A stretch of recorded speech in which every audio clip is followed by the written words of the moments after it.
2024-এর general ইলেকশনে লোকসভা ইলেকশনে 400 পারের ডাক দিয়ে নির্বাচনী প্রচার শুরু করেছিলেন নরেন্দ্র মোদী এবং গোটা দেশবাসীও হয়তো ভাবতে শুরু করে দিয়েছিল যে 2019-এর রেকর্ডও বোধহয় এবারে ছাপিয়ে যাবে BJP.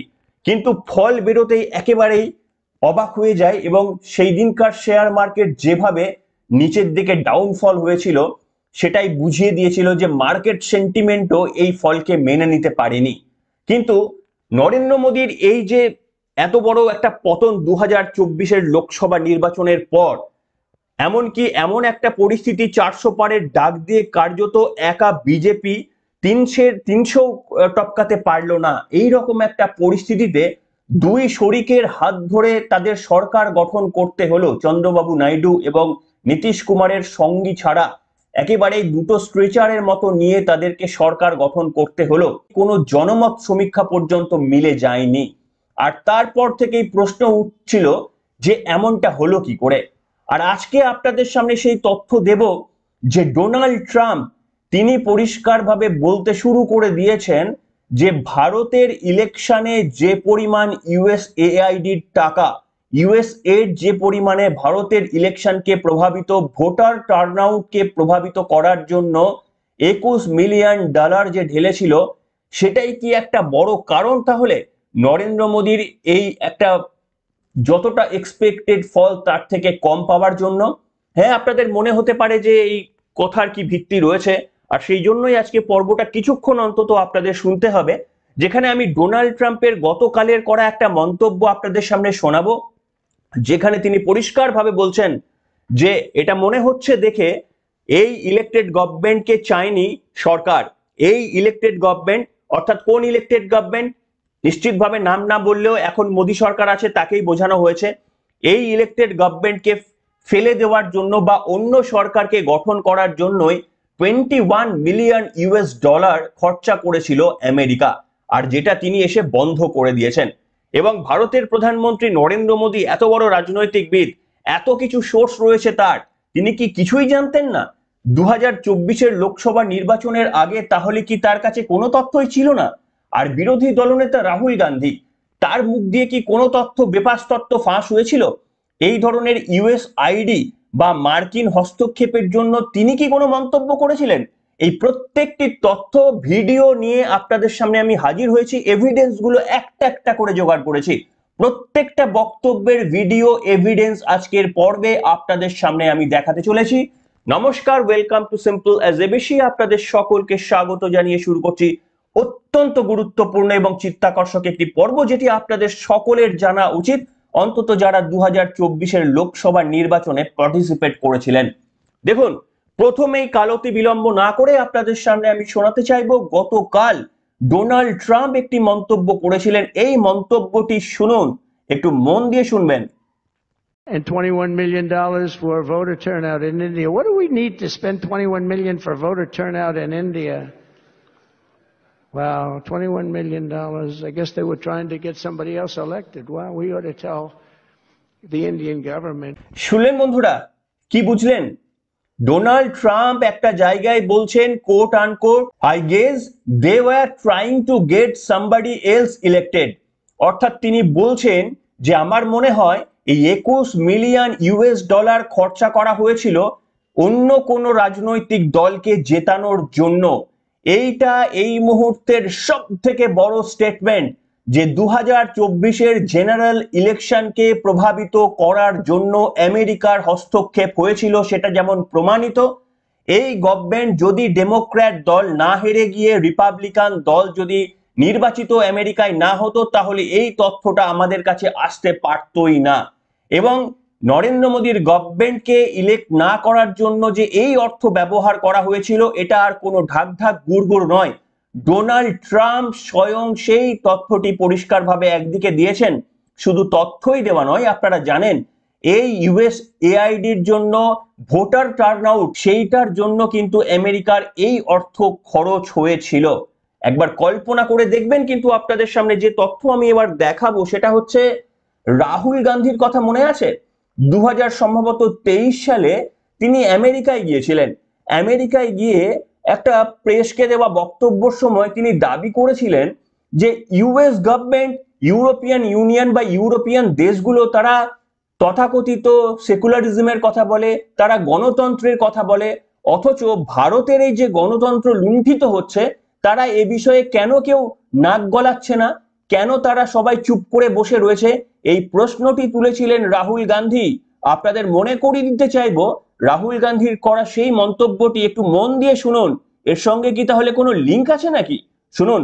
The surprising thing is that the so-called defenders of democracy, which are the United States, European countries, seem to just be oblivious that a huge chunk of the democratic model has come undone, right? Which is a real problem. So the surprising thing is that শুনলেন বন্ধুরা বক্তব্য?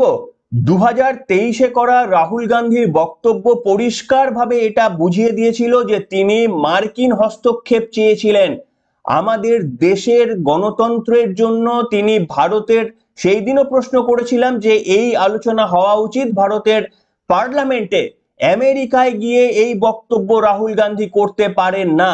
আর 2023-এ রাহুল গান্ধীর করা সেই মন্তব্য যে কেন America ভারতের গণতন্ত্রের প্রতি এই অনাস্থা, গণতন্ত্রের প্রতি যে এই ধরনের ঘটনা ঘটে যাচ্ছে অর্থাৎ মোদী সরকারের বিরুদ্ধে তোপ দেগে তিনি আহ্বান জানিয়েছিলেন মার্কিন বা ইউরোপ তারা যেন হস্তক্ষেপ করে। আর তারপরে কি পরিণতি হিসেবে আমরা দেখলাম জো বাইডেনের প্রশাসন $21 মিলিয়ন খরচা করলেন।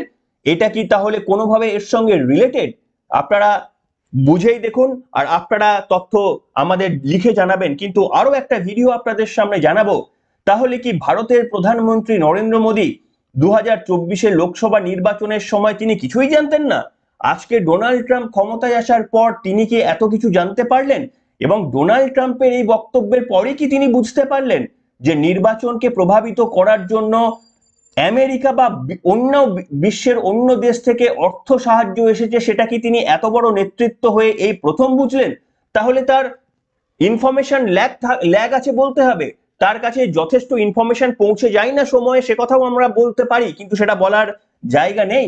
এবার যে তথ্যটা আপনাদের সামনে আমি শোনাবো, নরেন্দ্র মোদী এই 2024-এর ইলেকশনের নির্বাচনের সময় তিনি পরিষ্কারভাবে জানিয়ে দিয়েছিলেন একটা সংবাদ মাধ্যমকে দেওয়া তথ্যে যে এই ধরনের তাকে হারানোর জন্য বিদেশ থেকে কিন্তু অর্থ সাহায্য আসছে, তাকে হারানোর জন্য অন্যান্য রাজনৈতিক দলগুলোর মতো বিদেশেরও ভূমিকা রয়েছে।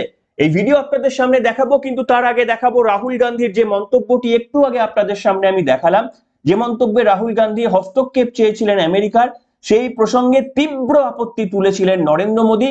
এবং তিনি সম্ভবত ছত্তিশগড়ের একটি সভা থেকে এই ভারতের নির্বাচন বা ভারতের অভ্যন্তরীণ বিষয়ে বৈদেশিক হস্তক্ষেপের রাহুল গান্ধীর এই ভূমিকার জন্য তীব্র সমালোচনা করেছিলেন। সেটিও আপনাদের মনে করিয়ে দিতে চাইবো। শুনুন রাহুল গান্ধীর প্রসঙ্গে নরেন্দ্র মোদীর এই বক্তব্যটি আপনারা শুনুন। फैमिली खुले तौर पर भारत में राजनीति को प्रभावित करने के लिए विदेशी शक्तियों को दखल देने के लिए उकसाते हैं। ये लोग कैसे गुप्त रूप से भारत को पसंद न करने वाले विदेशी डिप्लोमेट के साथ सीक्रेटली मिलते हैं। अब देश को इन सारी बातों का पता है। ये ऐसे काम करते हैं जिससे बार बार भारत की संप्रभुता का अपमान होता है। শুনলেন বন্ধুরা, রাহুল গান্ধীর যে মন্তব্য, বিদেশের মাটিতে দাঁড়িয়ে আমরা প্রতিবাদ জানিয়েছিলাম কেন ভারতের গণতন্ত্রে বিদেশি শক্তির হস্তক্ষেপ করা হবে, এর থেকে গর্হিত কাজ কি আর হতে পারে? একটা সার্বভৌম দেশ, একটা গণতান্ত্রিক দেশ, তাতে বিদেশি হস্তক্ষেপের জন্য কেন আমাদের বিরোধী দলের একজন প্রধান নেতা তিনি অ্যাপিল করবেন? আপনারা এই প্রশ্নটা তুলবেন না? আপনারাও কি চান যে রাহুল গান্ধী তাহলে সত্যি সত্যি এই ধরনের হস্তক্ষেপ চাইলে বিদেশি যদি হস্তক্ষেপ করে সেটা কি আমার আপনার আদতে ভালো হবে? এই প্রশ্নের উত্তরটা আজকে আপনারা লিখে জানাবেন। কিন্তু নরেন্দ্র মোদী তীব্র তার ভৎসনা করে রাহুল গান্ধীকে একেবারে নাম না করে তিনি বুঝিয়ে দিয়েছিলেন এই ধরনের বক্তব্য কোনোভাবেই বিজেপি সমর্থন করে না। তবে এবার আপনাদের সামনে যে তথ্যটি আমি দিতে চলেছি সেটা হচ্ছে নরেন্দ্র মোদী জানতেন যে 2024-এ তাকে হারানোর জন্য বিদেশি অর্থ প্রয়োগ হতে পারে, বিদেশি হস্তক্ষেপ আসতে পারে। তার কারণ রাহুল গান্ধী মাঝে মাঝেই আমেরিকা সফরে যান, আমেরিকা সফরে গিয়ে যে ধরনের সাংবাদিক সম্মেলন করেন, যা যা প্রশ্ন ভারত সম্পর্কে সেখানে বলেন, তা নিয়ে সত্যি সত্যি বিবেকে লাগে। কিন্তু প্রশ্ন হচ্ছে নরেন্দ্র মোদী এটি বুঝতে পেরেছিলেন বলেই 2024-এর একটা সাংবাদিক বৈঠকে তিনি পরিষ্কারভাবে বলেছিলেন তাকে হারানোর জন্য শুধুমাত্রই যে আমাদের দেশের বিরোধী দলগুলো একজোট হয়ে ইন্ডিজোট গঠন করেছে এমনটা নয়, বিদেশি শক্তিরও এর ভূমিকা রয়েছে। অর্থাৎ আজকে ডোনাল্ড ট্রাম্প যে কথা বলছেন 2024-এর লোকসভা নির্বাচনের সময় কিন্তু সেই তথ্য নরেন্দ্র মোদীর কাছে ছিল, কিন্তু প্রমাণ হয়তো তার কাছে ছিল না। প্রশাসনের নাম আমেরিকাতে তখন জো বাইডেন ছিল। শুনুন নরেন্দ্র মোদীর এই বক্তব্য এই লোকসভা নির্বাচনের সময়, শুনুন বক্তব্যটি। जो भी है मैं देख रहा हूं पूरी दुनिया भारत के चुनाव को इन्फ्लुएंस करने के लिए कोशिश कर रही है, जो कि उनको नहीं करना चाहिए। ये वो अपना ओपिनियन नहीं दे रहे हैं, अपना कमेंट नहीं कर रहे हैं, वो इन्फ्लुएंस कर रहे हैं, लेकिन भारत में इन्फ्लुएंस नहीं कर पाएंगे। जो भी है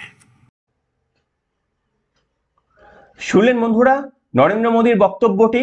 এবার আপনাদের বিশ্বাস হলো এই যে আজকে গতকাল নরেন্দ্র মোদীকে ক্ষমতায় আসতে না দেওয়ার জন্য যে USAID $21 মিলিয়ন খরচা হয়েছিল বলে ওপেন স্টেজ থেকে ঘোষণা করলেন ডোনাল্ড ট্রাম্প, সেটা নরেন্দ্র মোদীর সরকার জানতেন। হ্যাঁ, তাদের কাছে হয়তো প্রমাণ ছিল না, তাই সেই মুহূর্তে হয়তো সাংবাদিকদের সামনে কোনো প্রমাণ আনতে পারেননি, বা এই ভিডিও ফুটেজ যেটা আজকে গতকাল ডোনাল্ড ট্রাম্প বলেছেন সেটা তখন দেখানোর সুযোগ ছিল না। কিন্তু একথা যে সত্যি যে 2024-এ বিজেপিকে হারানোর জন্য অনেক প্রতিনিধি, আমি নাম করব না কারা, বিজেপির ইঙ্গিত সেটা রাহুল গান্ধী, কিন্তু আমার কাছে তথ্য নেই। কিন্তু এটা অন্তত পরিষ্কার ডোনাল্ড ট্রাম্পের তথ্য থেকে সেই USAID অর্থাৎ USAID এর টাকা ভারতের নির্বাচনকে প্রভাবিত করার জন্য, ভোটার টার্নআউট বাড়ানোর জন্য ব্যবহার করা হয়েছিল। এর থেকে বড় ঘটনা আর কি হতে পারে? নরেন্দ্র মোদীকে হারানোর নীল নকশা তৈরি হয়ে গিয়েছিল কিন্তু 2023 সালে, লোকসভা হয়েছে তার এক বছর পর 2024 সালে। তাই আমি আপনি গিয়ে ব্যালট বক্সে বা EVM এ ভোট দিলেই যে কোনো একটা সরকার জিতবে বা হারবে, এমনটা আজকের দিনে দাঁড়িয়ে ভাবাটা কিন্তু অত্যন্ত জটিল হয়ে গিয়েছে। সেই কারণেই আমাদের বিশেষ করে দেখবেন যে সংবাদ সংস্থাগুলো বড় বড় নির্বাচনে তারা প্রেডিকশন মেলাতে পারেন না। পশ্চিমবঙ্গের ক্ষেত্রেও একই ধরনের ঘটনা দেখবেন। এখানে দেখবেন যে ধরনের ওপিনিয়ন পোল বা এক্সিট পোল গুলো হয় সেগুলো কিছুতেই মেলে না। কি ঘটনা ঘটে মধ্যে আমরা আর বুঝতে পারি না। প্রত্যেকটি তাহলে কি সমীক্ষক সংস্থা এত বড় বড় ভুল করছে? অন্যান্য রাজ্যের নির্বাচনগুলো মিলিয়ে দিতে পারছে, আর আমাদের পশ্চিমবঙ্গের এই নির্বাচনগুলো কেন মিলছে না বলুন তো? তাহলে কি দেশের রাজনীতিতে যেভাবে টাকার খেলা হয়েছিল, আমি বলছি না যে পশ্চিমবঙ্গের রাজনীতিতেও সেই USAID এর সমর্থন এসেছিল, কিন্তু কে জানে তৃতীয় কোনো শক্তি, অদৃশ্য কোনো শক্তি কন্ট্রোল করছে আমার আপনার ভোটের লাইনে দাঁড়িয়ে ভোট দেওয়াটা। এটার সত্যি আর কতটা যুক্তিযুক্ত, বা এটা আদেও কি নির্বাচনে কোনো দলকে পরাস্ত বা জয়ী করতে পারে, নাকি এর পেছনে আরো বড় খেলা রয়েছে? ডোনাল্ড ট্রাম্প গতকাল সেই প্রশ্নটা তুলে দিলেন। আর আপনারা রাজনৈতিক সচেতন হন, আপনারা ভাবতে শিখুন। তাই সেই কারণে যত রাজনৈতিক সচেতন হবেন তত ডিসিশন নিতে সুবিধা হবে। যদি সত্যি কংগ্রেসের সঙ্গে জড়িত থাকে, যদি সত্যি ইন্ডিজোটের সঙ্গে জড়িত থাকে, তাহলে তার উত্তর ভারতবর্ষের 140 কোটির মানুষকে দিতে হবে। এবং আমার মনে হয় নরেন্দ্র মোদীর সরকারের উচিত এই যে $21 মিলিয়ন যেটা ভারতের ভোটার টার্নআউট বাড়ানোর জন্য ব্যবহার করা হয়েছিল, সেটা কোন পদ্ধতিতে, কোন কোন রাজনৈতিক দলগুলি সেই টাকা ব্যবহার করেছিল, কোন কোন রাজনৈতিক নেতার কাছে সেই টাকার পরিমাণ গিয়েছিল, এই তথ্যগুলো প্রকাশ্যে আনুক নরেন্দ্র মোদী। যদি সত্যি ডোনাল্ড ট্রাম্পের সঙ্গে বন্ধুত্ব তার জোর থাকে, তাহলে বাকি ইনফরমেশনটাও তিনি বার করার চেষ্টা করুক, তবেই আমরা বুঝতে পারবো এই ঘটনাটা পুরোপুরি সঠিক। কি বলবেন? আপনারাও কি সেটা চান? আপনারাও কি চান এই সত্যের পর্দা ফাঁস করতে? তাহলে আপনাদের পার্টিসিপেশন নিশ্চিতভাবে আজকের কমেন্টের মাধ্যমে কিংবা লাইকের মাধ্যমে করে আমাদের সমর্থন জানাবেন। এখনকার মতো এখানে শেষ করলাম।